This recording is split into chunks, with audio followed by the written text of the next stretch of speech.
जिस जमीन पे सजदा न अदा हो। इससे बड़ा भी कोई जुर्म है? जिना करने को गुनाह समझते हैं, नमाज का छोड़ देना जिना से बड़ा जुर्म है। रिश्वत खाने को गुनाह समझते हैं, नमाज का छोड़ देना रिश्वत खाने से बड़ा जुर्म है। कत्ल करना बड़ा गुनाह समझते हैं, नमाज का छोड़ देना कत्ल से बड़ा जुर्म है।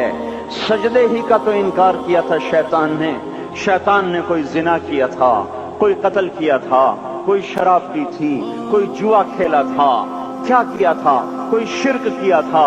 शैतान सजदे का इनकारी हुआ। एक सजदे का इनकार करके वो हमेशा के लिए मरदूद हो गया। उस मुसलमान को होश नहीं है जो रोजाना दिन में 5 दफा 20 सजदों का इनकार किए बैठा हुआ है, और फिर आराम से रोटी खाता है, आराम से चाय पीता है, और आराम से कह लगाता है, और आराम से अखबार पढ़ता है, आराम से बीवी के पहलू में लेटता है।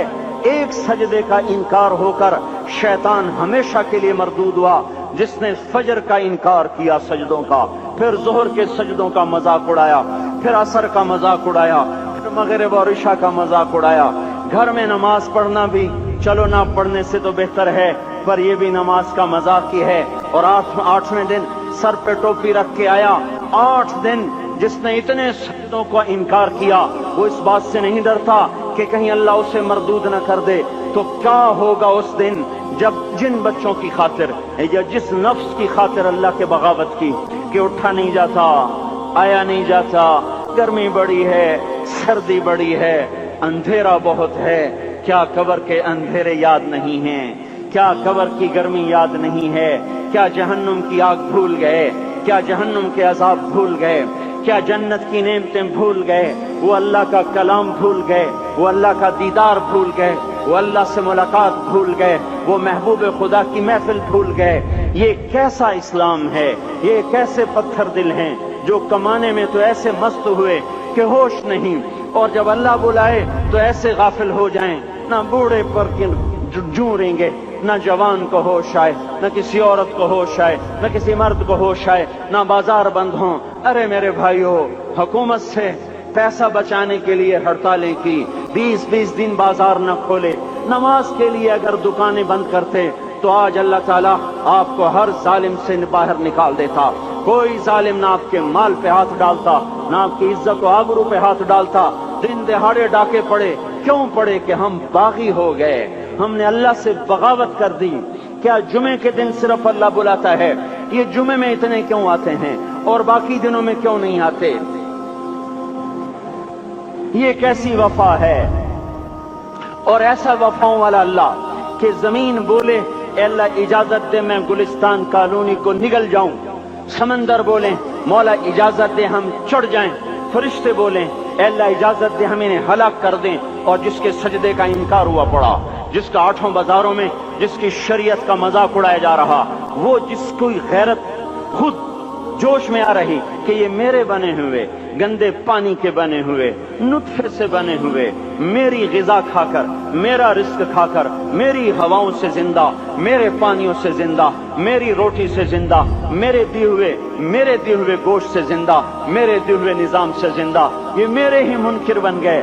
1500 रुपए का मुलाजिम आपको चाय की प्याली न दे तो आप कहते चल छुट्टी कर, हम कोई और रखेंगे। और जिसने इतना बड़ा वजूद बख्शा, आंखों में चराग जलाए, कानों में खून लगाए, दिमाग में बर्फ की रौएं दौड़ाई, दिल को धड़काया, सारे बदन के तो खून पहुंचाने का निजाम चलाया, फेफड़ों की फैक्ट्रियां चलाई, रगों में खून पहुंचाया, हड्डियों को गिजा पहुंचाई और आंखों को गिजा पहुंचाई, बालों को गिजा पहुंचाई, जबान को बोलने की ताकत दी, दांतों को काटने की ताकत दी, दो वहां नालियां लगाई, सांस की अलग कर दी और मैदे की अलग कर दी, और वहां पर्दा लगाया, जो ग़िज़ा मुंह में जाए तो मैदा खुल जाए और फेफड़े की तरफ जाने वाली नाली रुक जाए। जो अल्लाह इतनी हिफाजत करे कि आपका लुकमा आपके मैदे में जाए, वो दो ही तो यूं साथ हैं, बिल्कुल यूं एक साथ। और वो अल्लाह इतनी ताकत वाला कि सांस की नाली बंद करे और मैदे की नाली का मुंह खोले और ग़िज़ा को मुंह में से गुजार कर वो मैदे में पहुंचाए, फिर एक जबरदस्त ताकतवर निजाम चलाए, उसको तोड़ के आंतों में पहुंचाए, फिर करोड़ों किस्म की फैक्ट्रियों को हरकत दे और उसमें से खून को खींचे, ग़िज़ाओं को खींचे, फेफड़े को ग़िज़ा, خون کو غذا، خون خود غذا لے کے چل رہا، آنتوں کو غذا، دماغ کو غذا، ہڈیوں کو غذا، ناخن کو غذا۔ ایک ناخن کھینچ لے تو ہم کیا کریں؟ کیا میرے مولا کا نظام ہے؟ یہ ہمارا قبرستان ہے، مردہ سیل باہر نکل رہے اور ناخن کی شکل میں باہر آ رہے، پھر آگے جا کے اور سخت ہو رہے، تھوڑا سا ناخن زیادہ کٹ گیا، سارا دن سی سی کرتا ہے، سارا دن ہائے ہائے کرتا ہے۔ یہی ناخن میرا رب کھینچ لے تو ہم تو ایک ناخن کا شکر ادا نہیں کر سکتے۔ یہ جوڑ بنا دیے، سیدھا کر دے تو ہم اسی کا شکر ادا نہیں کر سکتے۔ میرے بھائیو، یہ سب کچھ کر کے پھر ہم اللہ کے باغی ہو جائیں، ہے کوئی عقل میں آنے والی بات؟ ہے کوئی سوچ بچار کی بات کہ 1500 صرف دیے اور اس نے چائے کی پیالی نہ دی تو نکال دیا، اس نے گاہک کو ڈیل نہیں کیا تو نکال دیا، اور یہ وجود کہاں سے خرید کے لائے؟ یہ زمین کس نے بچھا کے دی؟ والارض وضعها للانام۔ اے میرے بندو، میں نے ہی تو تمہیں بنا کے دی۔ فاکہۃ، دیکھو میں نے تمہارے لیے پھل نکالا، والحب ذو العصف والریحان، میں نے ہی تمہارے لیے غلہ بھی بنایا اور بھوسا بھی بنایا۔ فبأي آلاء ربكما تكذبان، میری کیوں نعمتوں کو جھٹلاتے ہو؟ کیوں میرے باغی بنتے ہو؟ کس کس کا انکار کرتے ہو؟ دیکھتے نہیں ہو رب المشرق والمغرب، رب المشرقین والمغربین، میں تمہارے مشرق کا بھی رب ہوں، مغرب کا بھی رب ہوں، شمال کا بھی رب ہوں، جنوب کا بھی رب ہوں۔ فبأي آلاء ربكما تكذبان، پھر بھی تم میرے باغی ہو گئے، پھر بھی مجھے میری نعمتوں کو جھٹلاتے ہو۔ خلق الانسان من صلصال کالفخار وخلق الجان من مارج من نار، تمہیں مٹی سے بنایا، جن کو آگ سے بنایا۔ میری فبأي آلاء ربكما تكذبان، کیوں مجھے جھٹلاتے ہو؟ کیوں میری نعمتوں کا تم